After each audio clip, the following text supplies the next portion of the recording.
My name is Pippa, and I am 32 years old. To the world, I am the Duchess of Bedford, an archivist and historian whose work is quietly respected in academic circles. But for the first 24 years of my life, I was simply the plain sister, the shadow that trailed behind the dazzling light of my beautiful, malicious older sister, Beatrix. I never imagined the night my own sister tried to utterly destroy me would be the night I truly found my life. Her cruelty was meant to be my ruin, but it became her public condemnation, all under the watchful eyes of a duke who saw more than just a pretty face. He saw the truth, and in doing so he didn't just save me from my family, he saved me from the prison of my own self-doubt. Before I reveal how a ruined dress, a set of forged letters, and a vicious lie led to the most unexpected proposal in the county, I want to create a little community right here in the comments. Let me know where you're all watching from in the world. It's always amazing to see how far these stories travel. And if you've ever felt overlooked or underestimated, go ahead and hit that like button so I know I'm not alone. For those of you who are new here, make sure you subscribe because this is a place where we share the stories that need to be told. Our family home, Blackwood Manor, was a study in contrasts, much like my sister and me. It had a respectable stone facade, grand gardens that my mother fussed over, and interiors that spoke of generations of comfortable, if not extravagant, country life. But behind the polished wood and starched linens, the emotional landscape was barren. My father, a man more interested in his ledgers than his daughters, saw us as assets to be managed. My mother, a woman whose own youthful beauty had been her only real accomplishment, saw us through the same lens. In Beatrix, she saw a flawless diamond, a masterpiece to be polished and presented to the world for the highest possible price. In me, she saw a dull river stone, sturdy perhaps, but utterly lacking in sparkle. From our earliest days, our roles were cast. Beatrix was the beautiful one. I was the smart one. To an outsider, it might have sounded like a fair balance, but in our world, beauty was the only currency that truly mattered. Intellect in a woman was a curiosity, a parlor trick, something to be trotted out to impress a boring guest before being put neatly away.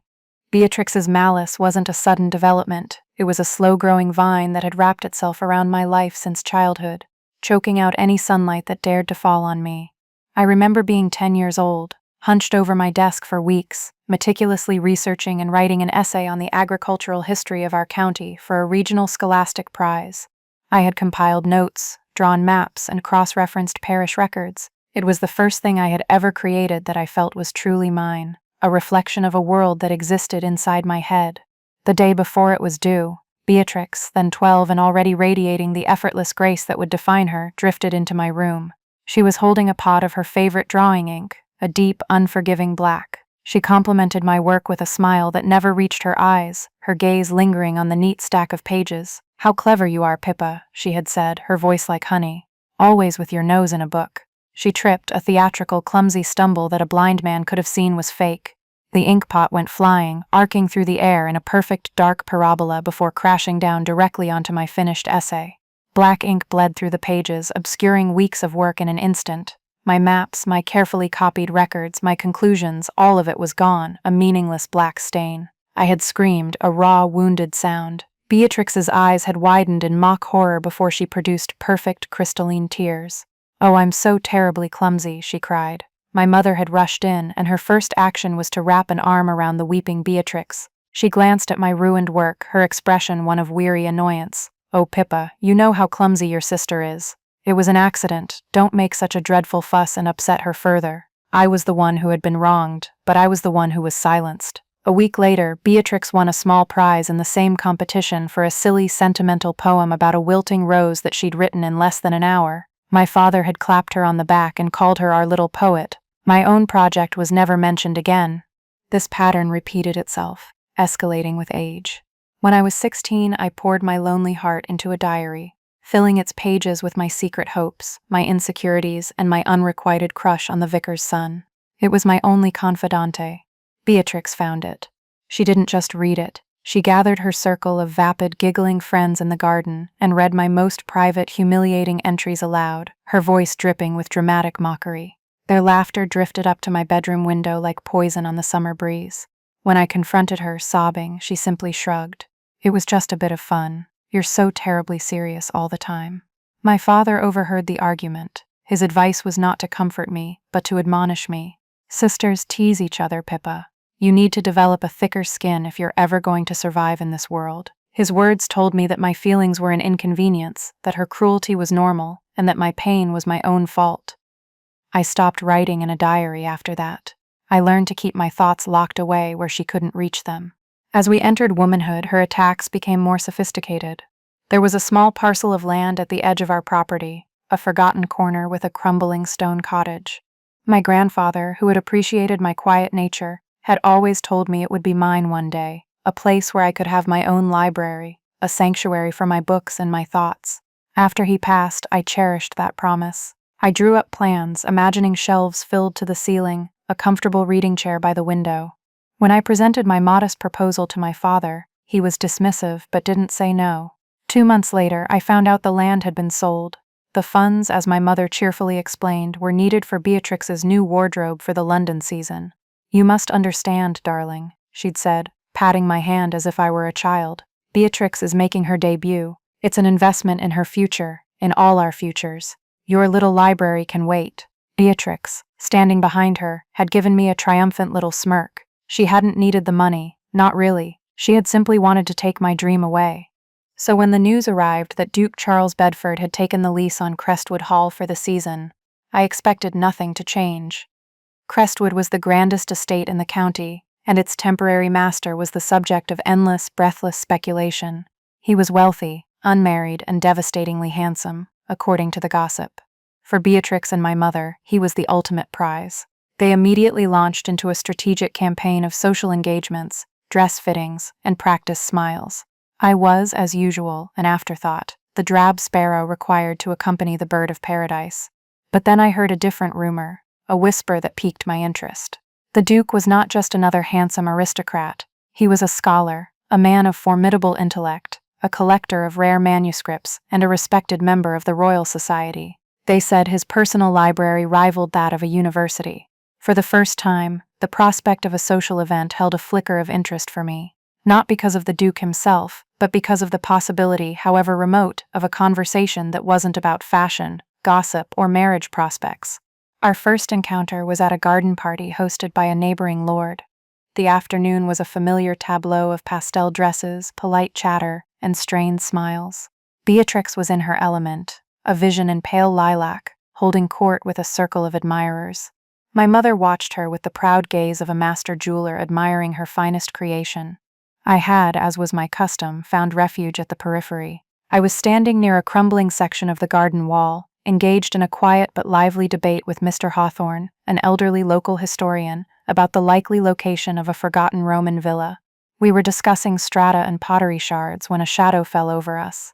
I looked up and found myself looking into the clearest, most intelligent gray eyes I had ever seen. "Forgive my intrusion," a low, pleasant voice said. But I couldn't help but overhear. "You believe the villa is west of the river? Most scholars follow Camden's theory that it lies to the east."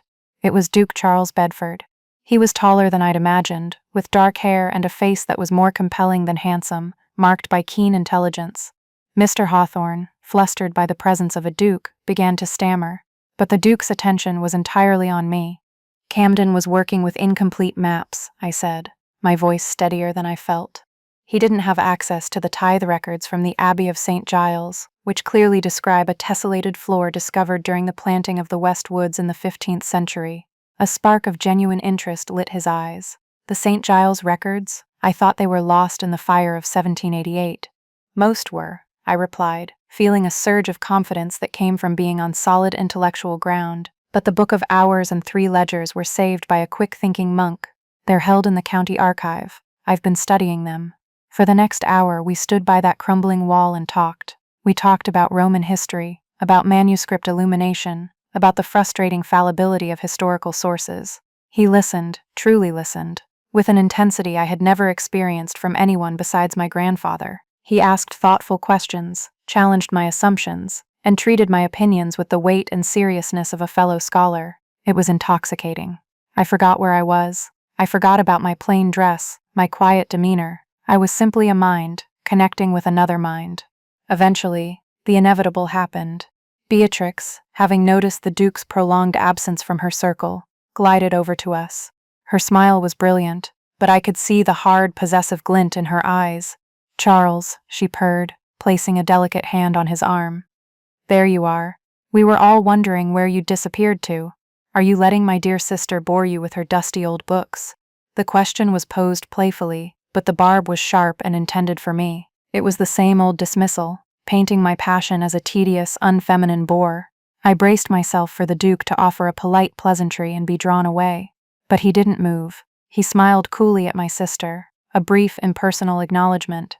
"On the contrary, Lady Beatrix," he said, his gaze shifting back to me. "Your sister is one of the most fascinating conversationalists I have had the pleasure of meeting in a great while.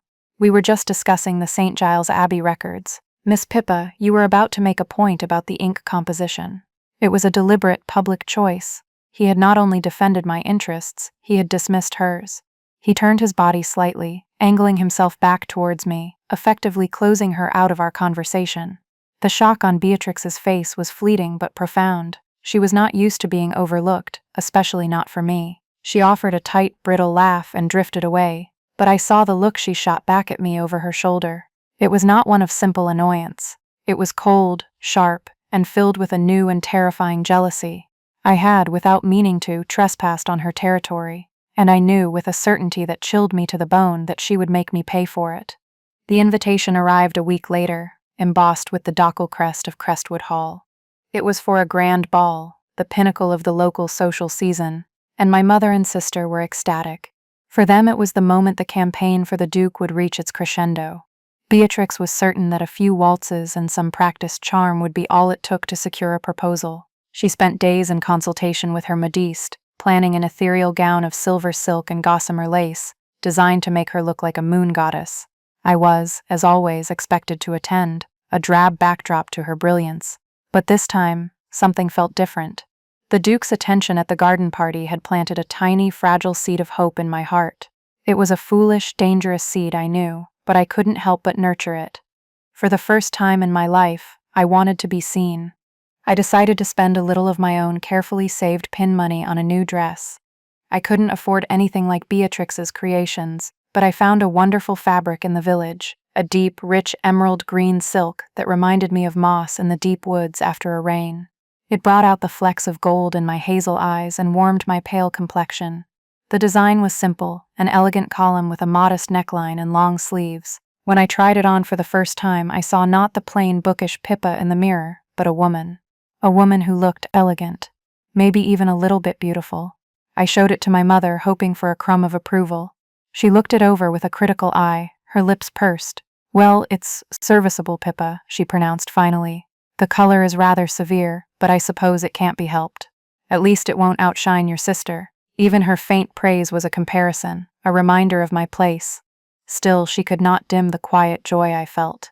This dress was mine. It was my choice. My color, my small act of hope.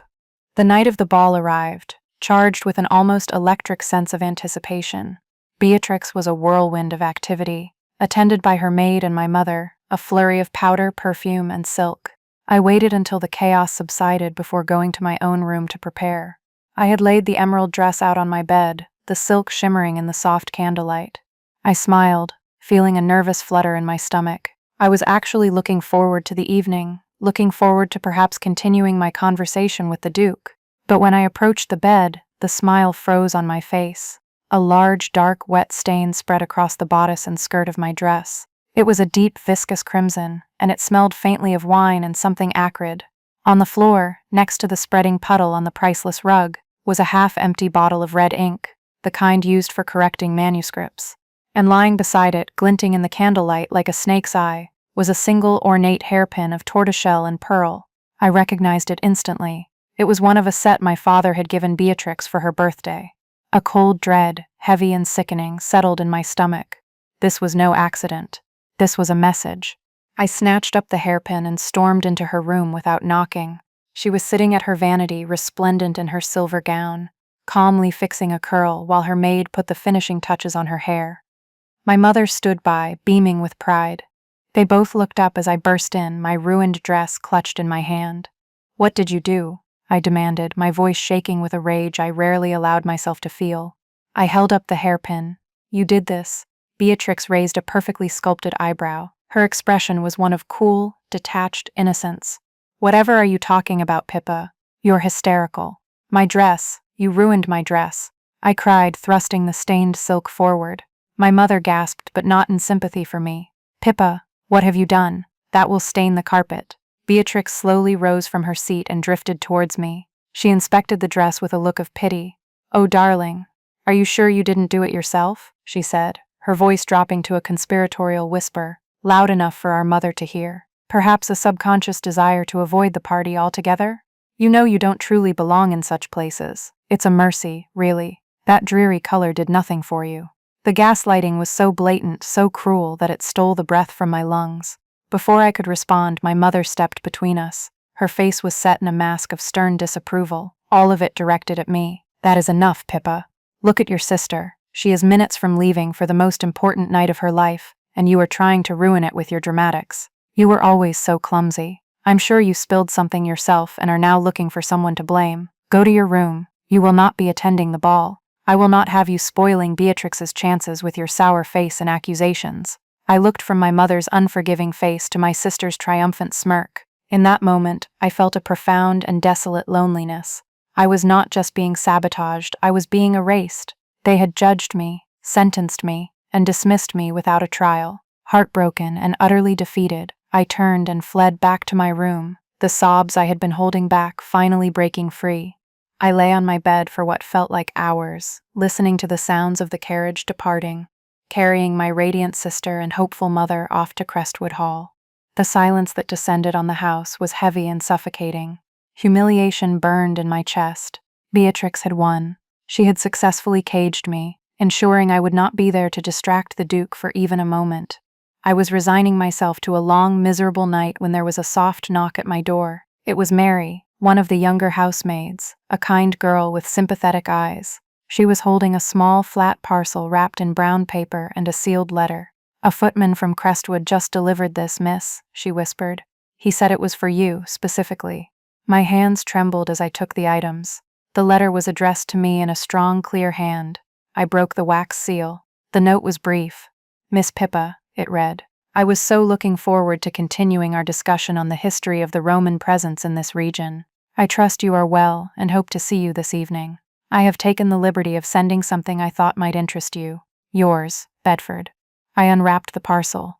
Inside was not a piece of jewelry or some other conventional gift, but a folio of exquisite hand-colored botanical prints from the 17th century, depicting the local flora. It was a gift of pure thoughtfulness, a direct reference to a part of our conversation where I had mentioned my amateur interest in botany. It was a gesture that said, "I see you. I remember what you said. I value your mind."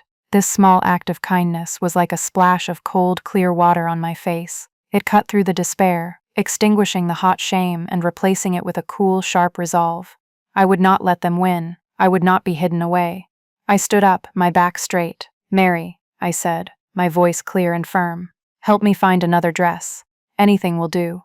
We found an old evening gown of my mother's, stored away in a cedar chest. It was a simple dove-gray broadcloth, hopelessly out of fashion, but it was clean and undamaged. With Mary's deft fingers, we made a few quick alterations, pinning the waist and shortening the hem. It was plain, almost severe, but it would have to do. I pulled my hair back into a simple knot, refusing to look at my own reflection. I was not going to the ball to be beautiful. I was going as an act of defiance. I arrived at Crestwood Hall long after the other guests. The ballroom was a blaze of light and music, a swirling kaleidoscope of jewels and silk. As I handed my cloak to a footman, I immediately felt the shift in atmosphere. Heads turned in my direction. People whispered behind their fans, their eyes holding a mixture of pity and scorn. I saw a woman I had known since childhood, Lady Danbury, point me out to her companion with a disdainful sniff. I couldn't understand it. My late arrival and plain dress were noteworthy, perhaps, but not enough to cause such a reaction. The reason became clear when I spotted Beatrix, surrounded by a rapt audience. She was dabbing at her eyes with a lace handkerchief, her expression one of profound sisterly concern. "So terribly overwrought," I heard her say in a voice pitched for maximum effect. "She has these fragile nerves." She became convinced the Duke's kindness to me was some sort of slight against her. She flew into a terrible rage, destroyed her own gown, and, well, I hate to say it, but she threatened to harm herself. We thought it best she stay home, but she's so stubborn. The lie was audacious, monstrous in its scope. She had painted me as a mentally unstable, desperately jealous creature, turning my victimization into a spectacle of my own supposed madness. The whispers now made sense. They weren't just judging my dress, they were judging my sanity. The room seemed to tilt, the faces of the guests blurring into a hostile mural. I wanted to run, to flee back to the safety of my books and my solitude. But then I saw him. Duke Charles was standing near the French doors that led to the terrace, observing the room. He was not looking at Beatrix. He was looking at the guests who were listening to her, his expression thoughtful and discerning. He saw the whispers, the pitying glances in my direction. His gaze met mine from across the crowded ballroom, and in his eyes I saw not a flicker of pity or judgment. I saw only that same calm, intelligent appraisal from the garden party. He excused himself from the gentleman he was speaking with and began to make his way through the crowd, directly towards me. He moved with a quiet purpose that parted the sea of guests. He pointedly bypassed Beatrix's group, offering her only the barest of nods as he passed. He stopped in front of me, his presence a sudden, solid shield against the hostile stares. "Miss Pippa," he said, his voice a low counterpoint to the music. "I am so very glad you decided to come." He didn't mention my dress, my tardiness, or the venomous rumors now clinging to my name. "I find the heat in here rather oppressive. Would you do me the honor of a stroll on the terrace?" It was a public and unequivocal statement. He had seen the social battlefield, and he had chosen his side. As he offered me his arm, I could feel Beatrix's furious gaze burning into my back. In that moment, her victory felt far less certain. Taking his arm, I allowed him to lead me out into the cool, quiet night, away from the whispers and the lies, into a silence that felt safer than any room I had ever been in. The next few days were a strange lull in the storm. The Duke sent a note thanking me for my company, and called twice at Blackwood Manor, each time asking for me specifically. Our conversations were a balm to my raw nerves, focusing on history, philosophy, and the natural world. He never mentioned the events of the ball, yet I felt his quiet observation, his shrewd assessment of the household dynamics. My mother was flustered by his visits, trying desperately to push Beatrix into the conversations, only for the Duke to politely but firmly steer the topic back to something he and I had been discussing. Beatrix's frustration curdled into a sullen, simmering rage. She watched us from across the drawing room, her eyes narrowed, and I knew she was not defeated. She was merely planning a more devastating assault. Her final gambit was more cruel and calculated than anything she had done before. She chose a moment when she knew the Duke would be visiting, arranging it so he would arrive just as she was setting her stage. I was in the library when I was summoned to the main drawing room. My father was there, looking stern, and my mother was wringing her hands. Beatrix stood near the fireplace, a picture of sorrowful concern, and standing near the window, his face an unreadable mask, was Duke Charles. "Pippa," my father began, his voice heavy with disappointment, "your sister has brought something most disturbing to our attention." Beatrix stepped forward, holding a small bundle of letters tied with a ribbon. She looked at me, her eyes glistening with crocodile tears. "I am so worried, Pippa," she said, her voice trembling. "I found these hidden in your writing desk. I didn't mean to pry, but I saw them and I had to know what was troubling you so." She handed the letters to my father. He read the top one, his face growing dark with fury. "This is an outrage," he boomed. "Letters from Mr. Blackwood, the blacksmith? A married man? He writes of secret meetings, of affection. This is a scandal of the highest order." I stared at them, completely bewildered. "I don't understand. I've never spoken to Mr. Blackwood outside of his forge. I've certainly never written to him." "Denials will get you nowhere," my father thundered. "It's all here, in black and white." Beatrix rushed to my mother's side. "You see?" she whispered, loud enough for everyone to hear. "She's delusional. She has invented this sordid little fantasy. For her own good, for the good of our family's reputation, she must be sent away. Aunt Agatha's home in the north. It's quiet there. She can recover." My mother nodded eagerly, her face a mixture of horror and relief. Yes, of course. For her own good, to recover from her delusions. The trap was perfectly sprung. They had crafted a narrative where I was not just morally corrupt but mentally unhinged. It was the perfect final solution. It would remove me from the equation entirely, leaving the field clear for Beatrix. I was speechless, cornered by their treachery. My denials meant nothing. My parents had already convicted me. I looked at the Duke, expecting to see disgust or disappointment in his eyes. But he was watching Beatrix, his expression one of calm, intense scrutiny. He remained silent as my father continued to rage, and my mother began to plan my exile. Finally, when there was a pause, he spoke. His voice was not loud, but it cut through the tense atmosphere like a razor. "May I see the letters, my lord?" My father, surprised, handed them over. The Duke took the small bundle and examined the top letter with the focused gaze of a scholar examining a manuscript. He held it up to the light, then ran a thumb over the paper. The room was utterly silent, save for the ticking of the mantel clock. "An interesting forgery," he said at last, his voice dangerously soft. Beatrix's head snapped up. "Forgery? What are you talking about? They are her letters." "No," the Duke said, his eyes never leaving the paper. "They are not. The penmanship, for instance. It is a passable imitation of a man's hurried hand, but the forger has a habit of making a distinctive, rather elegant loop on the descending stem of the letter G, a very particular affectation." He paused, then slowly lifted his eyes to meet Beatrix's. "I noticed the very same loop on the thank you note Lady Beatrix was kind enough to send me after the garden party." Beatrix went deathly pale. "Furthermore," the Duke continued, his voice relentless, "this paper is a fine watermarked vellum. It is identical to the stationery I see in Lady Beatrix's personal writing case over there. A village blacksmith, I suspect, would be more likely to use common, cheaper paper. And the ink," he brought the letter closer to his nose. "The ink has not fully cured. It still carries the faint scent of its binding gum. I would wager these letters were written no more than a few hours ago."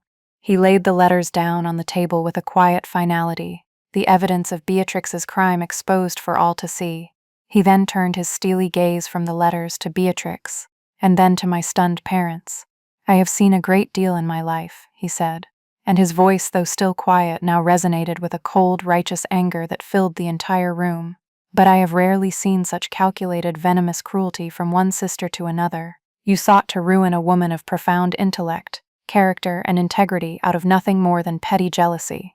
His eyes moved to my father and mother, and they physically flinched under the weight of his stare. "And you," he said, his voice laced with contempt. "You were so blinded by a pretty face, and so terrified of a minor social inconvenience that you were willing to cast out your own daughter, to label her mad and lock her away, without a second's thought for the truth." The silence in the room was absolute, broken only by a strangled gasp from my mother. The edifice of their family, built on the currency of beauty and lies, had just been demolished. Then, the Duke did something that changed my life forever. He walked across the room, past my petrified family, and stopped directly in front of me. The anger vanished from his face, replaced by a look of gentle, unwavering respect. He took my hand, his grip warm and steady. "Miss Pippa," he said, his voice now gentle but carrying clearly to every corner of the room. "I came here today with the intention of speaking to your father and asking his permission to court you officially, but I see now that such formalities are insufficient. I will not leave you in this house, under this roof, for another moment." He looked directly into my eyes, and the world seemed to narrow to the space between us. "Will you do me the profound honor of becoming my wife?" The question hung in the air, a thunderclap that shattered the last vestiges of the world I had known. It was not just a proposal of marriage, it was a declaration of war on my behalf. It was a public shield, an irrefutable testament to my worth, and a permanent, damning judgment on the treachery of my sister and the moral bankruptcy of my parents. Beatrix's face, which I could see just over the Duke's shoulder, was a grotesque mask of pure, unadulterated fury and disbelief. My parents simply stared, aghast, the full weight of their colossal social and personal failure crashing down upon them in that single devastating moment. In the ruins of my old life, Charles Bedford was offering me a new one, and for the first time I felt the ground firm and solid beneath my feet. My acceptance was a quiet whisper, but it echoed like a cannon shot in the suffocating silence of the drawing room. "Charles." He insisted I call him Charles immediately, did not linger. His actions were swift and decisive. He informed my parents that he would be sending a carriage for me and my belongings within the hour, and that he expected no interference. There was no argument. My father, who had always blustered his way through any conflict, seemed to have shrunk, his authority utterly stripped from him by the Duke's quiet condemnation. My mother merely wept silently into her handkerchief, her tears born not of remorse but of the sudden terrifying realization of the social ruin they now faced. Beatrix simply glared, her beautiful face twisted with a silent, impotent hatred that was more chilling than any scream. I went upstairs to my room, the same room where I had suffered so many years of quiet desperation, and it felt like a foreign country. I packed a single trunk, not with gowns and finery, but with my most precious possessions, my books, my grandfather's letters, and the folio of botanical prints Charles had given me. There were no tearful goodbyes, no final confrontations. When the Duke's carriage arrived, I walked out of Blackwood Manor without a backward glance. The journey to Crestwood Hall was a blur. I sat beside Charles in the plush carriage, the world outside the window sliding past as if in a dream. We didn't speak much, but the silence between us was comfortable, filled with an unspoken understanding. When we arrived, the grand estate seemed less like a formidable mansion and more like a sanctuary. The staff were discreet and respectful, addressing me as Miss Pippa with a deference that was entirely new to me. Charles must have understood what I needed most, because the first place he took me was the library. It was magnificent, a 2-story cathedral of knowledge, with soaring shelves filled with thousands of leather-bound volumes. The air smelled of old paper, beeswax, and wood smoke from a gently crackling fire. Sunlight streamed through tall, arched windows, illuminating the swirling dust motes like tiny dancing stars. I stood in the doorway, overwhelmed, my hand covering my mouth as tears welled in my eyes. These were not tears of sorrow, but of homecoming. Charles came to stand beside me. "I believe you will find the section on medieval history particularly extensive," he said softly. "I would be honored if you would consider it not just my library but ours." In that moment, watching the firelight glint off the spines of countless books, I felt the first true stirring of love for this man, a love born of shared passion, mutual respect, and his profound, life-altering kindness. Our days settled into a peaceful rhythm. We spent hours in the library, a comfortable silence between us as we pursued our own research, punctuated by periods of intense conversation. We walked the vast grounds, Charles pointing out features of the landscape and listening intently as I spoke of my own observations. He gave me space when I needed it, but was a constant, steadying presence. He confessed one evening that he had suspected Beatrix's nature from the moment she had tried to belittle my interests at the garden party. "True elegance is a matter of character, not appearance," he had said. "Your sister possesses a flawless facade, but her spirit is impoverished. Yours, Pippa, is the richest I have ever known." The news of our engagement spread through the county like wildfire, but the narrative was not the one Beatrix had so carefully tried to construct. The Duke was a man of immense influence and impeccable reputation. His public choice, his dramatic proposal, gave weight to a different version of events. The story of a brilliant, overlooked woman whose worth was recognized by a discerning nobleman, while her beautiful but cruel sister revealed her true venomous nature. The tide of public opinion turned swiftly and mercilessly. Invitations to Blackwood Manor dried up. Former friends and allies crossed the street to avoid my parents. Beatrix, once the diamond of the season, became a social pariah. Suitors who had once flocked to her side now vanished, unwilling to attach themselves to a woman whose reputation was so thoroughly tainted by scandal. Her beauty, once her greatest asset, was now seen as a deceptive mask for a toxic soul. My family, who had gambled everything on that beauty, had lost everything. Our wedding was not the grand, ostentatious affair my mother would have planned. It was an intimate ceremony held in the old chapel at Crestwood, attended by a small group of Charles's close friends, fellow academics, artists, and a few of his more open-minded relatives. I wore a simple gown of ivory silk, and in my hands I carried not an elaborate bouquet, but a single perfect white rose from the Crestwood Gardens. As I stood beside Charles and said my vows, I felt a sense of peace settle over me, a profound certainty that I was exactly where I was meant to be. I was no longer Pippa of Blackwood, the plain sister in the shadows. I was Pippa Bedford, Duchess of Bedford, a woman valued for her mind, respected for her character, and now, for the first time in my life, unconditionally loved. A few weeks after the wedding, a venomous, rambling letter arrived from Beatrix. It was filled with accusations, blaming me for her ruin, for stealing her life, for tricking the Duke. It was the desperate, hateful screed of a person who could not comprehend a world where her beauty was not the ultimate power. I read it once, then took it to the fireplace in the library. I watched as the flames consumed the paper, turning her angry words into gray, weightless ash. It was a final symbolic act of severing the hold she had on me. I was free. Months turned into years. Life at Crestwood was everything I had ever dreamed of and more. With Charles's encouragement and resources, I completed my research on the St. Giles Abbey records. and published a monograph that was met with surprising acclaim in historical circles. We were more than husband and wife. We were partners in every sense of the word. We collaborated on research projects, debated historiography over dinner, and found a deep and abiding joy in our shared intellectual life. Using a portion of my new resources, I established a small foundation dedicated to providing educational grants for young women from rural backgrounds who showed academic promise, a way of giving others the chance that had so nearly been denied to me. We heard little from Blackwood Manor.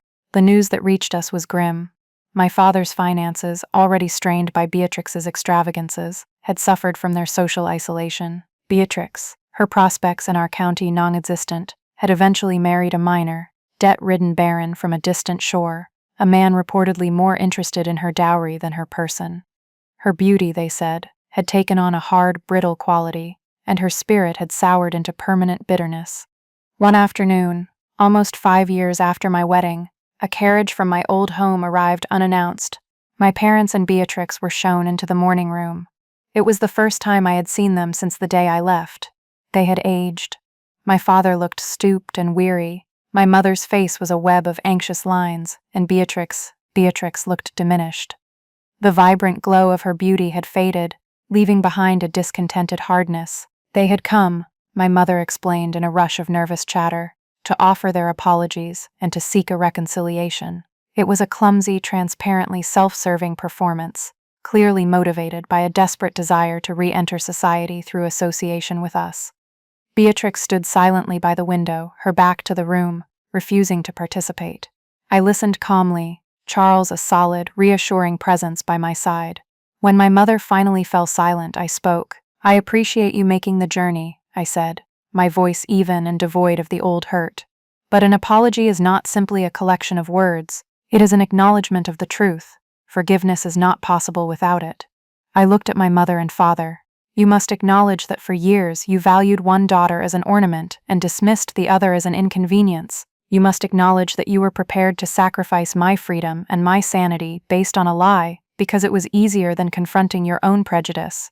Then I turned my attention to my sister's rigid back. "And you, Beatrix," I said softly, "you must acknowledge that you were not merely clumsy or teasing, you were malicious. You acted out of a jealousy so profound that you sought to destroy me rather than see me happy. Until you can speak that truth, there is nothing for us to reconcile." A tense, heavy silence filled the room. My mother began to weep again. My father stared at the floor, shamefaced. Beatrix turned from the window, her eyes flashing with the old fire. "I will never," she hissed, "admit to any such thing." Then Charles said, his voice calm but implacable, "I believe this visit is over." They left shortly after. It was not the neat, happy resolution of a storybook, but it was a true one. I had set my boundaries, not out of spite but out of self-worth. I had learned that some chasms are too wide to bridge, and that peace is sometimes found not in forgiveness but in acceptance and distance. My life with Charles has been rich and full, filled with the quiet joys of shared discovery, mutual respect, and a deep, enduring love.